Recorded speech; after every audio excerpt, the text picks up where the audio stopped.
प्रदीप आपका स्वागत करता हूं आपके अपने चैनल प्रदीप फिजिक्स प्लैनेट में। तो आज हम लोग आ चुके हैं फिर से आपके नेक्स्ट लेक्चर में, जहां पे हम लोग बात करने जा रहे हैं इलेक्ट्रिक चार्ज एंड फील्ड के नेक्स्ट टॉपिक पे। तो यहाँ पे आज हम लोग बात करने जा रहे हैं टॉर्क के बाद। तो जो लोगों ने लास्ट का वीडियो नहीं देखा था वो देख लीजिएगा। और हम लोगों ने उसमें डिस्कस किया था कि अगर हम किसी डाइपोल को फील्ड में लेकर के आए तो उस पर टॉर्क क्या होने वाला है। तो आपको याद होगा कि सिस्टम पे टॉर्क क्या लग रहा था। आज हम लोग डिस्कस करेंगे कि अगर सिस्टम को फील्ड में घुमाएंगे तो उस पर वर्क डन क्या होने वाला है। तो now we have to discuss about the work done upon the dipole into the uniform electric field, right. तो this is the new topic, okay.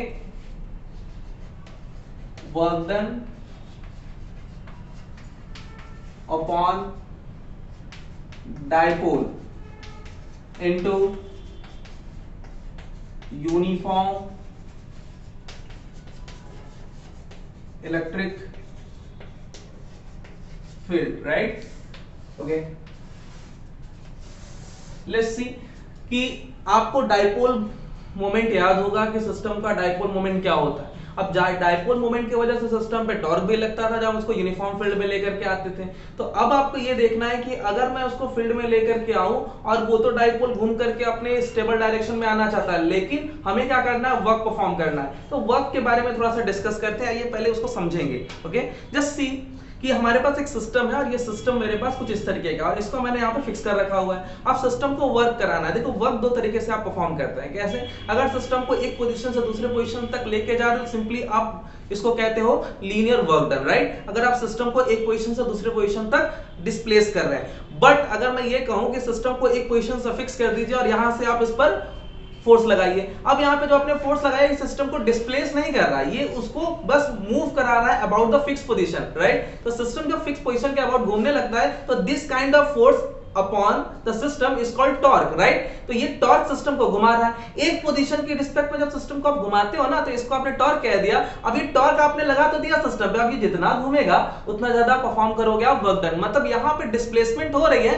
But ये डिस्प्लेसमेंट लीनियर नहीं होने वाली है, ये डिस्प्लेसमेंट होने वाली है एंगुलर, राइट। तो सिस्टम को जितना ज्यादा आप एंगुलर डिस्प्लेसमेंट देंगे उतना ज्यादा वर्क परफॉर्म करेंगे। तो यह कॉन्सेप्ट पहले दिमाग में रखना है कि how can we find the work done, ठीक है, अबाउट द फिक्स पॉइंट। तो अबाउट द फिक्स पॉइंट अगर मुझे वर्क डन निकालना है तो सबसे पहले आपको ध्यान रखना होगा कि सिस्टम किस तरीके का डिस्प्लेसमेंट दे रहा है। अगर लीनियर दे रहा है तो हमें सिंपली क्या करना होता है, सिंपली करना होता है F into S। और अगर आपका एंगुलर दे रहा है then you have to do that F in tau into theta, right, tau into theta. इस कॉन्सेप्ट को दिमाग में रखे रहिएगा अगर लीनियर डिस्प्लेसमेंट हो रहा है या फिर अगर आपका एंगुलर डिस्प्लेसमेंट हो रहा है। कॉन्सेप्ट सिंपल सा है। अब हमें करना क्या है, आइए पहले थोड़ा समझने की कोशिश करते हैं डायग्राम से। Suppose that there is a uniform electric field, right, there is a uniform electric field. इसमें हमने करना क्या है, एक डाइपोल रख देना है। तो आइए डाइपोल रख देते हैं। Just think about it, there is a dipole, right, ये एक डाइपोल है। इस डाइपोल का नाम आपने रख रखा है ए बी, राइट। और इस सिस्टम का लेंथ तो आपको बहुत अच्छे से लर्न होगा। इसका लेंथ हम लोग क्या लेते थे, ए स्मॉल ए। और नाउ अब क्या होने वाला है, अब there is a couple of forces acting upon it, right. This is the F is what, F is equal to QE, और there is another force QE again, right. और यहाँ पे दोनों फोर्स ने इसको सिस्टम को घुमाने की कोशिश किया था और आपको बहुत अच्छे से पता है कि टॉर्क लगता है सिस्टम पे। Now the torque upon dipole is we known about that tau is equal to PE sin theta, right. तो ये थीटा क्या है आपको पता होना चाहिए कि जब आप डाइपोल की तरफ फील्ड में रखते हो तो यहाँ पे पहले ही थीटा लगना शुरू हो जाता है। अब सिस्टम को अब आपने घुमाना स्टार्ट किया, राइट। अब थोड़ा सोचिएगा, सिस्टम को आपने घुमाना शुरू किया, ये सिस्टम है आपका। अब ये सिस्टम को आप जब घुमाओगे, ये आपने घुमाना शुरू किया तो पहले तो ये यहाँ पे था, अब फील्ड में घुमाना स्टार्ट किया। अब इस सिस्टम को घुमा करके आप नई पोजीशन पे लेकर आओ। सोचिएगा, तो आप सिस्टम में घुमाना स्टार्ट करो, जितना ज्यादा घुमाओगे, जितना ज्यादा आप घुमाओगे उतना ज्यादा परफॉर्म करोगे। तो सिस्टम को घुमाने में आपको वर्क चाहिए, राइट, ये घुमाना है, आपको वर्क करना है इस पर। तो कैसे घुमाना स्टार्ट किया, ये घुमाना स्टार्ट किया। मान लीजिए आप इसको घुमाना स्टार्ट किए और घुमा करके ये इसको नई पोजीशन पे लेकर के आ गए। क्या आप देख पा रहे होगे, आई होप आप समझ पा रहे हो कि ये डाइपोल पहले फील्ड के साथ, ये फील्ड है आपका, ये फील्ड है इलेक्ट्रिक फील्ड, और ये पहले थीटा बना रहा था और आपने डाइपोल को ये इस तरीके से ट्विस्ट करके नए डायरेक्शन में लाने की कोशिश करी। मेक श्योर कि जो नया डायरेक्शन होने वाला है वो डायरेक्शन आपको फील्ड से ही लेना होगा। तो इसका मतलब पहले ये मान लीजिए डाइपोल को जब आपने रखा होगा at any direction whatever it is, तो ये आपका उस समय बन रहा होगा θ1, राइट। अब मैं बात करूं कि जब डाइपोल को आपने इधर ट्विस्ट कर दिया तो नया जो एंगल बनने वाला है वो भी फील्ड से ही लेंगे आप। और इस बारी जो फील्ड से डायरेक्शन लेने वाले हो आप, जरा सोचिएगा, पहले आपने डायरेक्शन कितना लिया था θ1, और अब आपने इसको इधर से इधर ले आने की कोशिश करी, तो इस बारी आपने इसको घुमाया इस तरीके से, तो इस बारी आपका जो एंगल बनने वाला है वो आपने कर दिया है θ2, राइट, θ2। तो ये जो एंगल होने वाला है वो ये होने वाला है, और ये आपका जो एंगल होने वाला है θ2। आई होप समझ पा रहे हो। ये आपने θ1 देखा था और डाइपोल का ये जो आपने ट्विस्ट किया तो ये हो गया θ2। तो अब सिस्टम पे परफॉर्म करना है वर्क डन। याद रखें, अगर आपका टॉर्क कांस्टेंट होता है तो कोई पंगा नहीं है, कोई पंगा नहीं मतलब क्या, सिंपल सा मल्टीप्लाई करिए सब कुछ होने वाला है। बट अगर ये टॉर्क क्या है, कांस्टेंट तो है नहीं, ये तो वेरिएबल है। क्यों? क्योंकि जैसे जैसे डाइपोल अलग अलग एंगल पे आएगा तो टाउ वेरिएबल होगा। और आई होप आपको पता हो कि टाउ अगर वेरिएबल है मतलब वेरिएबल फंक्शन है तो वर्क डन निकालना होगा तो आपको क्या करना है, इंटीग्रेट करना है, राइट। तो इंटीग्रेट करना है, इस बात का ध्यान रखना है। Now work done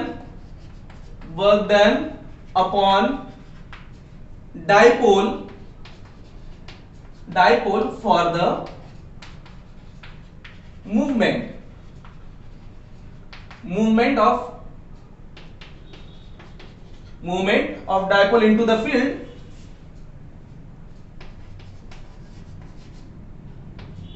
dw is equal to tau d theta. This is what? This is partial work done for the partial angular displacement. Now total work done to rotate from θ1 to θ2, right? Then W is equal to integration from θ1, this is initial। आपको याद होगा, जो लोगों को पता है integration के बारे में उनके लिए कोई दिक्कत नहीं, लेकिन जिन लोगों को इसके बारे में नहीं पता है मैं बता दूं कि इंटीग्रेशन करते समय आपको याद रखना है कि कहां से स्टार्ट करो, आपको कहां से कहां तक, मतलब डेफिनेट इंटीग्रेशन करना है, राइट। तो ये सिस्टम आपने यहां से वर्क डन करना स्टार्ट किया और ये रोटेट करके आप कहां तक लेके आके आए, θ2 तक। तो आपने डेफिनेट वैल्यू ले रखी है जिसको लोअर लिमिट अपर लिमिट कहते हैं। Lower limit is θ1, the upper limit is θ2। now tau d theta is the, tau is variable और d theta is the variable operator, right। तो dw अब हमारा टोटल w देगा। कैसे देगा, पहले वर्क डन निकालेंगे, टाउ की वैल्यू रखेंगे यहाँ पे रख दिया, लीजिए क्या रख दिया हमने, टाउ की वैल्यू रख दी d थीटा। और याद है आप लोगों को, जो लोगों को मैथ से कनेक्शन नहीं है मैं उनको ये बता दूं कि टाउ की वैल्यू रखने के बाद P जो है कांस्टेंट है, E एक कांस्टेंट है, क्योंकि मैंने बोला डाइपोल चेंज करना नहीं है, इलेक्ट्रिक फील्ड यूनिफॉर्म है। d थीटा बदल सकता है क्योंकि वेरिएबल ऑपरेटर यही है, और ये फंक्शन कौन सा है वेरिएबल वाला, तो वो है sin थीटा। तो now the work done will be sin theta का आपको करना होगा इंटीग्रेशन, राइट। क्या होता है याद है ना, sin थीटा का इंटीग्रेशन क्या होता है बच्चों, तो होता है minus cos, right, minus cos. तो ये हो गया PE माइनस कॉस, तो कि माइनस ना लिख करके हम यहां पे कर दूं, और cos theta now the limit will be θ1 to θ2, right, θ1 to θ2। I hope ये बात क्लियर हो रही होगी। इंटीग्रेशन के बाद ये कैसे आ गया, माइनस मैंने बाहर रखा हुआ है। अब आपको क्या करना है, अब माइनस PE एक बार अपर लिमिट के साथ, अपर लिमिट क्या है cos θ2, लोअर लिमिट को सब्सट्रैक्ट कर देना है। Now the cos θ1 is now like this, W is equal to minus multiply कर सकते हो आप, यहाँ पे मिल गया आपको the cos θ1 minus cos θ2। Simply क्या किया, मल्टीप्लाई तो किया है, कुछ किया नहीं है, सिंपल है, वर्क डन आ गया। तो now the total work done upon the dipole whatever it is, या हमने किया हो या सिस्टम ने किया हो, ये टोटल वर्क डन यही होने वाला है, WPE cos θ1 minus cos θ2। Okay, remember, अब इसमें छोटी छोटी बातें याद रखनी है। क्या याद रखने वाली बात है इसमें कि आपने सिस्टम को परफॉर्म करना स्टार्ट किया है, ठीक है, तो आप कितने से कितना तक घुमाना चाहते हो आपको डिसाइड करना है। अब आप फील्ड में इसको 30 डिग्री पे रख रखे हो, तो 30 डिग्री से आप इसको यहां तक लेकर के आ रहे हो, 120 डिग्री तक ला रहे हो या किसी भी डिग्री तक ला रहे हो, तो ये ध्यान रखोगे कि आपने जब रखा था 30 डिग्री पे तो वो θ1 होगा, और जब इसको आप यहां तक लेकर के आ रहे हो तो वो आपका फाइनल एंगल होगा, और वो भी फील्ड के डायरेक्शन से 120 डिग्री व्हाटएवर 50 डिग्री कुछ भी हो उससे आप वर्क डन निकाल लोगे। This is the expression for work done, right. अब आपको एक एग्जांपल दे रहा हूं, उसको आपको करना है डील। आइए चेक करते हैं। आइए तो एग्जांपल से ट्रीट करते हैं कि जो हमने अभी टॉपिक देखा है उसको कैसे डील करना है, राइट। तो यहाँ पे हमारे पास एक एग्जांपल है, an electric dipole of 2.4 into 10 to the power -8 coulomb metre, right. Coulomb metre is a dipole moment unit, start to rotate from 30 degree to 120 degree from the direction of electric field of 5 into 10 to the power 4 Newton per coulomb of uniform electric field. Then find the work done upon the dipole, right? So this is the question. Okay. Now deal with it. कैसे deal करना है इसको देखते हैं। Starting में जो जो दे रखा है उसको आप पॉइंट आउट कर लीजिए, क्या क्या दे रखा है आपको। तो यहाँ पे दे रखा है 2.4 into 10 to the power -8 coulomb meter is the dipole moment, okay, and the θ1 is the initial direction from the field is 30 degree and θ2 is the 120 degree is the final angle from the field. Electric field also given क्या है 5 into 10 to the power 4 Newton per coulomb, right? तो यहाँ पे electric field is also given, work done upon dipole, right? तो ये क्या बताया था हमने, W is equal to PE cos θ1 minus cos θ2। देखिए क्वेश्चन से भागना नहीं है, क्वेश्चन को देखना है, कैसे डील करना है सब आपके सामने है, कुछ स्पेशल नहीं है। बस डर है आपके अंदर कि हम कैसे डील करेंगे, बस पढ़िए, पढ़ के उसी के साथ एग्जांपल ट्रीट करिए, कभी नहीं प्रॉब्लम होने वाली है, ये हमारी गारंटी है। करना कैसे है आगे देखते हैं। तो P की value 2.4 into 10 to the power -8, यहाँ पे 5 into 10 to the power 4 cos θ1 की वैल्यू, cos θ1 में हमने क्या ले रखा है 30 डिग्री ले रखा है, यहाँ पे cos 120 degree is the final angle, नहीं। अब आगे क्या करना है, तो इसको मल्टीप्लाई कर लीजिएगा, इसको क्या करना है, ये हो जाने वाला है आपका 12, right, into 10 to the power -8 4 -4 ये फाइनल हो गया।